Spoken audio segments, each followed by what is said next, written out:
Boa tarde, meu nome é Thiago Astrizzi, sou estudante de doutorado orientado pelo professor Ricardo Custódio. Minha pesquisa é sobre um novo tipo de assinatura digital que estamos propondo. Chamamos elas de assinaturas onde aquilo que você vê é aquilo que foi assinado, ou what you see is what was signed. Para explicar o conceito, primeiro vamos falar das assinaturas eletrônicas que temos hoje. Se eu usar a minha conta no GovBR para assinar um PDF, uma sequência de bytes será anexada a ele. Essa sequência é a assinatura em si, e eu mostro ela na parte de baixo da tela. Um usuário típico que receber o PDF nunca vai checar e olhar esses bytes. Ele vai confiar na sua interpretação do que a interface visual que ele usa lhe mostrar. Na parte de cima, temos um token visual adicionado pelo portal que, na verdade, não tem relação direta com a assinatura, mas que é algo que um usuário verificaria para poder saber que a assinatura existe. O visualizador de PDF usado também poderia adicionar outra informação visual, que também não teria relação direta com a assinatura e que o usuário poderia conferir. Como não há ligação entre esses avisos visuais e a assinatura, há o risco dos usuários confundirem o aviso com a assinatura. Baseado nisso, um atacante poderia enganar o usuário, talvez colocando um carimbo visual falso no PDF, com um endereço de validação falso. Ou ainda, o software de PDF ou o computador poderiam ser comprometidos. Muito disso ocorre porque verificar uma assinatura no papel requer só uma inspeção visual, e as pessoas trazem essa expectativa até as assinaturas eletrônicas. Temos agora na tela a página de verificação de assinaturas do GovBR. Nela, após um usuário fazer um upload de um documento, aparece a mensagem que a assinatura é válida e também o nome do signatário, além de algumas informações adicionais. Vendo isso, um usuário pode ter uma certa confiança de que a assinatura é válida, assumindo alguns pressupostos antes. Ele deve assumir que a máquina em que ele está fazendo a verificação ela é confiável e não foi comprometida, assumindo que ele fez o upload do documento correto e que acabou não sendo induzido a enviar um outro documento, assumindo também que a chave do signatário não foi comprometida e que a conta dele também não foi comprometida, assumindo também que a pessoa realmente sabia o que foi assinado e que de alguma forma o signatário não foi induzido a assinar algo que ele normalmente não assinaria. Termos que assumir vários desses pressupostos, muitas vezes sem garantias, e também alguns dos problemas que eu mencionei anteriormente, eles acabam sendo consequência de que quando falamos de assinatura digital e também de documentos eletrônicos, há duas coisas que são diferentes. Primeiro, o que essas coisas realmente são, uma sequência de bits e bytes dentro do computador. E a outra coisa é a representação visual que é apresentada para os usuários, uma interface de usuário, que tenta traduzir essas coisas para eles. Em se tratando de criptografia, em uma dessas camadas, na sequência de bytes, nós temos várias propriedades matemáticas que nos dão toda uma segurança de que aquilo realmente está funcionando.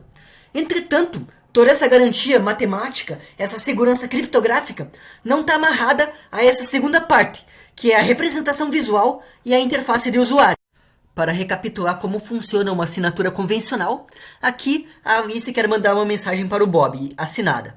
Ela usa a sua chave privada ou secreta em um algoritmo de assinatura, e aí a mensagem Hello Bob passa a ter uma sequência de bytes, que é a assinatura, anexada a ela. O Bob, recebendo a mensagem, usa um algoritmo de verificação na mensagem, na sequência de bytes que está anexada a ela, e também usando a chave pública da Alice, e esse algoritmo de verificação, ele basicamente irá retornar verdadeiro ou falso, se a assinatura é válida ou se ela não é. Presume-se também que há algum tipo de autoridade certificadora que assinou a chave pública da Alice, garantindo a procedência dela, ou que o Bob tem alguma outra forma de checar a procedência da chave pública da Alice. Vamos agora à nossa proposta de assinatura, em que você vê aquilo que foi assinado, porque existe uma amarra, uma ligação criptográfica entre a assinatura e o documento em si, e entre o token visual ou a interface de usuário que é apresentada para quem está verificando ou olhando o documento. Aqui, assim como em uma assinatura convencional, o algoritmo de assinatura em si não muda nada. você ainda passa a chave secreta e o documento a ser assinado por esse algoritmo à direita, e ele irá produzir uma sequência de bytes com certas propriedades matemáticas que garantirão a segurança da assinatura. Mas há uma diferença agora do lado esquerdo no algoritmo que gera chaves. Se antes você não precisava passar nenhum elemento de entrada, exceto um parâmetro de segurança que tipicamente é fixo, aqui agora, quando a Alice vai gerar sua chave pública e a chave secreta, ela deve informar qual é o token visual ou o elemento de interface que deve ser apresentado para o usuário caso a assinatura dela seja válida.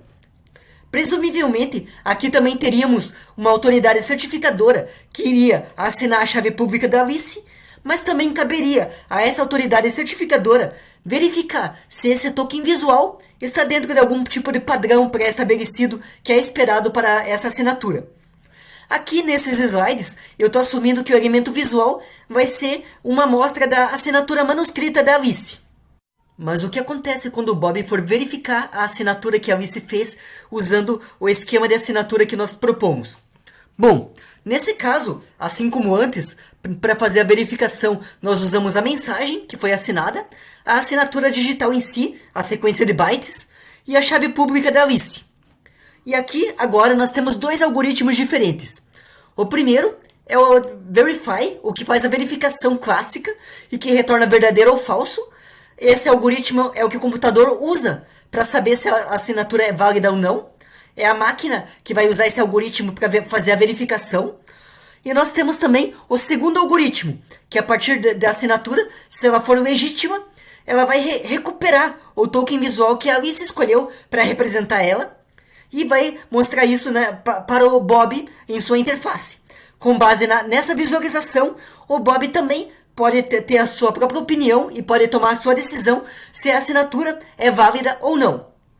Aí é importante que no modelo da segurança que nós estamos buscando, nós temos que garantir que um adversário não seja capaz de falsificar uma assinatura. O que isso significa? Que ele não pode produzir uma sequência de bytes que engane a máquina, que é mais difícil, mas ele também não pode produzir uma sequência de bytes que engane o Bob, o que presumivelmente é mais fácil. Ele não pode ser capaz de gerar uma assinatura falsa que gere uma assinatura visual, um token visual igual ao da Alice, mas ele não pode também ser capaz de gerar um token visual que seja suficientemente parecido a ponto de enganar o Bob. A ideia é que a nossa proposta traga algumas coisas novas às assinaturas digitais. Elas seriam mais intuitivas aos usuários.